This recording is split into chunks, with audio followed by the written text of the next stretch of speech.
नमस्ते दोस्तों, जय श्री राम। कैसे हैं आप सभी लोग। आज आपको मजा आया होगा, इस बात की पूरी उम्मीद है, क्योंकि मुझे मजा आया तो हो सकता है आपको भी मजा आया होगा।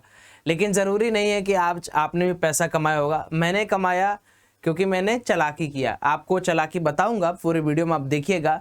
लेकिन आपको याद होगा, कल भी मैं आपको बार बार बोल रहा था कि ये मार्केट ऐसा है ना कि जब आपको लगेगा कि मार्केट अच्छा, एक बात समझो, जैसे पिछला दिन का मार्केट में इतना स्ट्रांग ब्रेकआउट दिया था। अगर कोई नया प्लेयर रहेगा वो तो यही कहेगा कि यार सौरभ भाई इतना स्ट्रांग ब्रेकआउट है, मार्केट तो बहुत बुलिश है। क्लाइंट 5.5 लाख क्वांटिटी लॉन्ग में थे और आज मार्केट 180-90 पॉइंट गैप डाउन करके सबको बाहर निकाल दिया। अब आज ये जो मार्केट इतना बुरा क्लोज हुआ है कि भैया थोड़ा थोड़ा ऊपर थोड़ा थोड़ा नीचे। अब कोई कल का भरोसा नहीं है कि मार्केट यहां से 100 पॉइंट ना गिर जाए, 100 पॉइंट उठ ना जाए।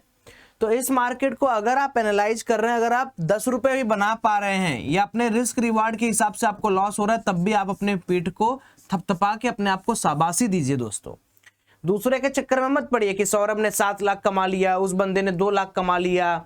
आप अगर नहीं, जो कमा रहा है उसको तो मोटिवेशन है, लेकिन मान लो गलती से आज आपका लॉस हो गया। गलती क्या, मान लो कि आपने लगाया, मार्केट इतना वोलेटाइल था, ऊपर गया, पूरा साइडवेज हो गया, आपका प्रीमियम गल गया और आप अपने आप से रो रहे हो कि अरे यार मैं तो गलत ट्रेडिंग कर रहा हूं, क्या ट्रेडिंग मेरे लिए सही है नहीं सही है। कुछ नहीं कमा पाते। इंट्राडे मूवमेंट तो जो थोड़ा बहुत मिलना था वो मिला, उसके बाद तो कोई मूवमेंट ही नहीं मिला, पर पूरा दिन भर मार्केट के अंदर कोई एंट्री नहीं बनाया। अब मैं आपको बताता हूं कल हमने क्या किया था। देखिए, कल आपको भी पता होगा कि फिन निफ्टी की एक्सपायरी थी। अब कल की कड़ी और आज की कड़ी जब तक आप दोनों नहीं समझेंगे ना, तब तक आपको मजा नहीं आएगा। तो कल मार्केट के अंदर फिन निफ्टी की एक्सपायरी थी। अभी तक चार्ट को इसलिए मैंने छेड़ा भी नहीं है कि आपको समझा दूंगा फिर एडिट करूंगा। कल जब मार्केट ने फिन निफ्टी पे यहां पर ब्रेकआउट दिया था, आपको याद होगा कि मैंने ये सोचा था कि यहां से मार्केट रीटेस्ट करेगा, जहां जाना होगा ऊपर तभी जाएगा। तो मैंने यहां पर एक पुट साइड का ओटीएम लिया हुआ था। अब होता क्या है कि मार्केट कोई टेक्निकल फॉलो नहीं करता और डायरेक्टली ब्रेकआउट पे ब्रेकआउट दे देता, वो भी एक कैंडल, 2 कैंडल, 3 कैंडल, वो भी इतने पावरफुल कैंडल कि आप ये नहीं बोल सकते थे कि यार ये केवल और केवल शॉर्ट कवरिंग मूव है। शॉर्ट कवरिंग क्या होता है कि यहां पर कई सारे बायर इनका एसएल खा के मार्केट यहीं से नीचे आ जाए। This is short covering, this is not short covering, this is OI buildup in the long side. So अब मेरे दिमाग में दो चीजें खोल रही थी कि भाई सवाल number 1, why only BN and fin Nifty, क्यों निफ्टी नहीं कल गया। और जब अगर आप देखेंगे तो निफ्टी कल भी -2 पॉइंट पर क्लोज हुआ था, या कॉस्ट टू कॉस्ट के आसपास या ओपनिंग प्राइस के आसपास क्लोज हुआ था। तो वहां पर मैंने क्या किया कि भाई मेरा जब 1,81,000 का आसपास का लॉस था, तो मैंने कहा कि यार थोड़ा सा एक आज और रिस्क ले लेते हैं। अगर आज 2 लाख लॉस हुआ है तो हो सकता है मैक्स टू मैक्स 2-3 लाख रुपए कल भी लॉस हो जाएगा। So I kept some put side trade in Nifty and कुछ मैंने लिया था बैंक निफ्टी में। बैंक निफ्टी में 900 क्वांटिटी थी, निफ्टी में थोड़ी ज्यादा थी, 7200 क्वांटिटी, क्योंकि इसका एक्सपायरी कल है तो मेरे को डर नहीं था कि प्रीमियम गलेगा या नहीं गलेगा, तो मैं आराम से कैरी किया। और उसका रिवार्ड देखिए मुझे मिला। आज रिवार्ड मुझे किस प्रकार मिला, आज अगर आप देखेंगे तो अभी पोजीशन आपको भेज रहा हूं 7,08,000 रुपए का, वेरीफाइड बाय धन। अब ये पीएनएल देखकर ये मत सोचना कि सौरभ तुम तो 7 लाख कमा लिए, ये सोचो मैं गंवाने के बाद कमाया हूं। अगर ब्रोकरेज कुल मिला जुला लोगे तो मैं इसमें से कमाया हूं खाली मात्र 5.5 लाख रुपए के आसपास या 5 लाख रुपए के आसपास, क्योंकि 2 लाख कल लॉस और आज भी कुछ ब्रोकरेज गया होगा, हैवी क्वांटिटी थी। अब ये जो प्रॉफिट एंड लॉस है, ये देखकर आपको लग रहा होगा नहीं यार इसमें बहुत अच्छा बीटीएसटी, गलत चीज है। मैं पता है आपको, बहुत महीनों बाद मैं बीटीएसटी ले गया था, महीनों बाद। तो ये एक जुआ ही है कि मान लो मेरे डायरेक्शन में नहीं आता तो मैं मान के चला था 2.5 से 3 लाख का लॉस होता ही होता, क्योंकि प्रीमियम गल जाते। तो ये मेरा इन्फ्लुएंस नहीं है कि आपको ये करना है, मैं बस आपको ये दिखा रहा हूं कि मैं क्या किया और मुझे उसका रिवार्ड किस तरीके से मिला। बिकॉज मार्केट का मतलब ही क्या है, रिस्क लोगे तो ही कुछ कमा पाओगे, नहीं तो अगर रिस्क नहीं लेना तो एफडी करा के बैठ जाओ। यही मतलब होता है मार्केट का ना। अगर आप ऑप्शंस ट्रेडर हो तो कौन सी स्ट्रेटजी है भाई जो रिस्क फ्री है, बता दो मुझे, या कौन सा ऐसा कार्य है जो रिस्क फ्री है। दुनिया में आपको आगे बढ़ना है, ज्यादा पैसा कमाना है, तो you have to take risk. बट रिस्क ऐसा ना हो कि आपको सुसाइडल थॉट्स आ रहे हैं, आपको ट्रेडिंग छोड़ने का मन कर रहा है, आप किसी के कंधे पर लग के बंदूक चला रहे हैं कि सौरभ ने बोला था तो मैंने लिया था, या आप किसी के कॉल टिप्स के चक्कर में पड़ के। अपनी एनालिसिस, अपना रिस्क रिवार्ड। ऐसा नहीं कि मैंने अपना घर द्वार बेच के उसमें 2, 4, 10 करोड़ का पैसा लगाया। अरे 10 लाख का ओवरऑल पोजीशन था भैया, 10 लाख में जाता कितना, 3 लाख चला जाता ना, तब भी मेरे पिछले महीने का प्रॉफिट नहीं बीट कर पाता। तो ओवरऑल जो मैं बोलना चाह रहा हूं कि this profit and loss should not be your concern. Concern is कि मैं जो यहां पर आपको भी समझाया कि ये इंट्राडे मूव मेरे को फेक लग रहा था कल वाला, दैट्स वाई मैंने यहां पर आज शॉर्ट प्लान किया था मार्केट के अंदर। मे बी मैं गलत हो सकता था एंड मैं 100% तैयार था गलत होने के लिए, बट थैंक गॉड।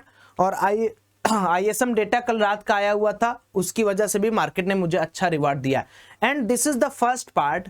उसके बाद उन सभी भाई लोग जो लोग इंडियन मार्केट को बार बार नहीं समझ पा रहे हैं, आपको मैं बताता हूं, ये तो फर्स्ट पार्ट है। सेकेंड पार्ट इज दिस, आपका भाई यहाँ क्रिप्टो में भी झंडे गाड़ रहा है। यू कैन सी आज सुबह का ये प्रॉफिट है $10,000, ठीक है। बुक करते करते कुछ 868 या 862 के आसपास मैंने बुक किया था। सो this is the crypto trading. अब अगर आप क्रिप्टो ट्रेडिंग नहीं कर रहे हो तो मैं आपको बता दूं कि ये जो मूवमेंट है, आप पूछोगे अरे यार सौरभ भाई तुम किए, बताओ कहां ऐसा मूवमेंट है। मैं आपको दिखाता हूं कहां ऐसा मूवमेंट है।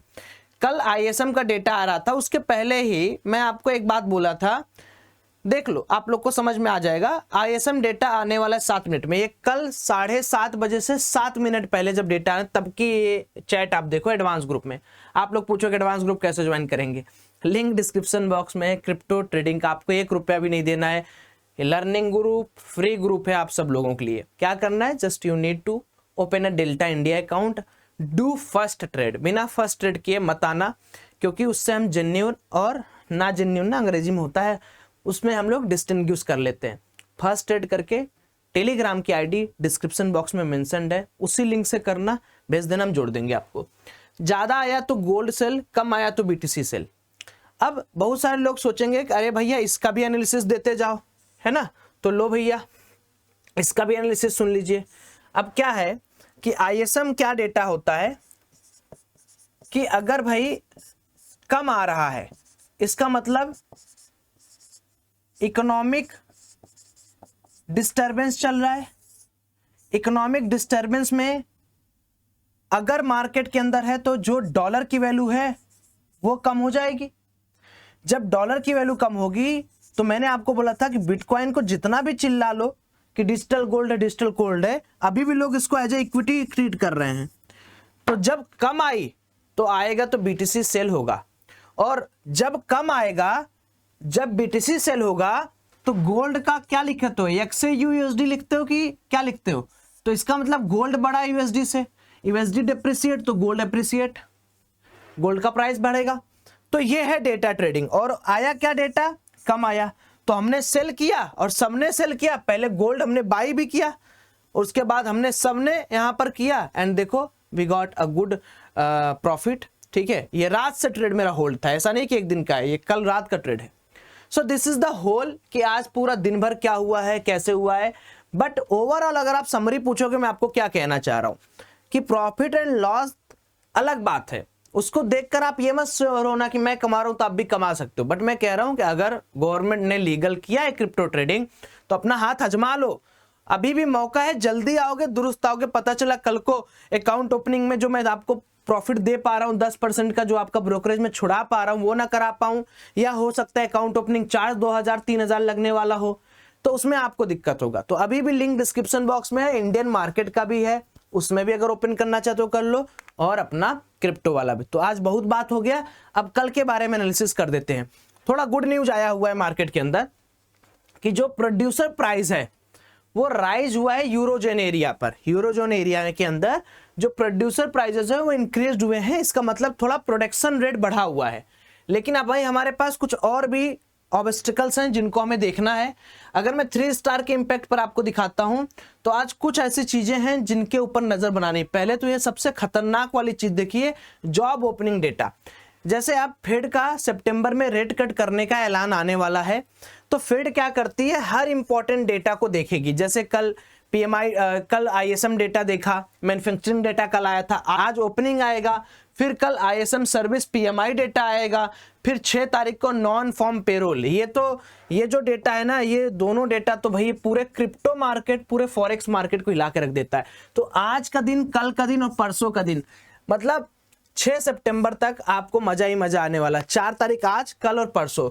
उसके बाद देखिए आपके पास आने वाला है CPI डेटा। हिल जाएंगे, है ना, ये सितंबर में stock market, forex market, crypto market के साथ हिलेगा, तो उसी मार्केट के हिलने में आपको पैसा बनाना। अब कल है देखिए निफ्टी की एक्सपायरी, तो उसके बारे में डिस्कशन कर लेते। बहुत हो गया ग्लोबल डिस्कशन। देखिए बहुत सिंपल एनालिसिस रखता हूं, पहले निफ्टी का चार्ट आपको समझा देता हूं। निफ्टी के अंदर अभी भी देखो, मैं गलत नहीं बोल रहा हूं, और इस बात को मानना पड़ेगा, हमारी मजबूरी है कि निफ्टी के अंदर दोस्तों मैं आपको सही बता रहा हूं, अभी भी इंपैक्ट है बायर्स का। अब लेट सपोज आप बोलोगे सौरभ भाई ये गैप डाउन जो खुला है, ये गैप डाउन खुल गया, चलो यूएस मार्केट की वजह से, या कह लो एनवीडिया का जो इतना बड़ा सेल ऑफ आया, उसका पूरा का पूरा, एनवीडिया का पिछले 24 घंटे में उतना मार्केट कैप खत्म हुआ है जितना पूरे के पूरे रिलायंस का मार्केट कैप है। अंदाजा लगा लो एनवीडिया कितनी बड़ी कंपनी है, ठीक है।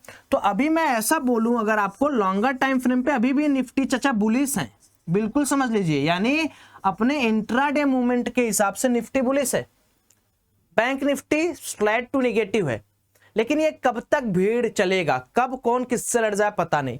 तो मैं निफ्टी के लिए ये मानता हूं कि अगर कल के दिन निफ्टी के अंदर गैप अप ओपनिंग मुझे देखने को मिलता है, ठीक है, गैप अप ओपनिंग के बाद अगर 25,250 यानी जो पुराना मार्केट का सपोर्ट लेवल है, अगर मार्केट इसको क्लियर करने में सक्षम रहा, 25,250 ध्यान रखिएगा, फिर आपको एक अप मूव की तैयारी करके रखनी है इंट्राडे बेसिस पर 80 और 320 तक। फिर इसके लिए कोई बहुत बड़ी बात नहीं, अरे जब आज ये इतना रिकवर कर गया तो फिर कल अगर 80-90 पॉइंट गैप अप खोल दिया तो फिर ये हाई तक के लिए निकल जाएगा, कौन रोकेगा? आज क्यों नहीं रोक पाया? तो इट मींस कि अभी ये जो निफ्टी का मोमेंटम है, this is not a fake momentum यार, यस यू कैन से। अरे नीचे ले जाना हो तो ले जाते ना भैया, काहे इतना बार बार होल्ड कर रहे हो? तो कहने का यह मतलब है कि हो सकता है कि ग्लोबल मार्केट की वजह से या ग्लोबल डायनेमिक्स की वजह से भले निफ्टी नीचे गिर रहा है, बट जो डोमेस्टिक क्यूज है, जो डोमेस्टिक डिमांड है वो बढ़ते जा रही है, and that's why market is rising. दूसरी चीज, अगर मार्केट सडनली कल क्या करता है, 25, जैसे ये हो सकता है कि आज के दिन मार्केट क्यों नहीं गिरा। अब यहां पर भी मैं एक साइकोलॉजी समझाता हूं, लर्निंग लीजिए, बहुत मजा आएगा इस वीडियो के अंदर। इतनी चीज आपको दे दूंगा ना कि आपको उतना बड़े बड़े कोर्सेज में नहीं मिलेगा। देखो आज मार्केट गैप डाउन खुला, ठीक है। अब एक साइकोलॉजी समझो, दुनिया का हर व्यक्ति को पता था कि एनवीडिया क्रैश किया था रात को, क्रैश मतलब 5% गिरा था, क्रैश नहीं बोलते हैं, ठीक है। डेटा खराब आया था, थोड़ा सा डर है मार्केट के अंदर कि क्या होने वाला है, और गैप डाउन खुल गया 180 पॉइंट। अब होता क्या है कि इतने बड़े गैप डाउन में लोग, बहुत सारे लोग सोचते हैं कि हम मार्केट में शॉर्ट करते हैं, ऊपर जाए शॉर्ट करेंगे, ऊपर जाए शॉर्ट करेंगे, ऊपर जाए शॉर्ट करेंगे, ऊपर जाए शॉर्ट करेंगे। तो उस साइकोलॉजी से अगर निफ्टी प्ले करके सारे लोगों को निकाला होगा तो कल क्या गेम खेलेगा पता है? कल खुलेगा फ्लैट, फ्लैट खुलेगा या थोड़ा गैप अप खुलेगा, ठीक है। उसके बाद इसी जोन को जो बार बार सपोर्ट बनाते हैं, इसी को बना के रेजिस्टेंस, उसके बाद गिरेगा तगड़ा वाला। This can be a major probability game. क्यों? क्योंकि आज तो सबको पता था, कल किसी को उम्मीद नहीं रहेगी।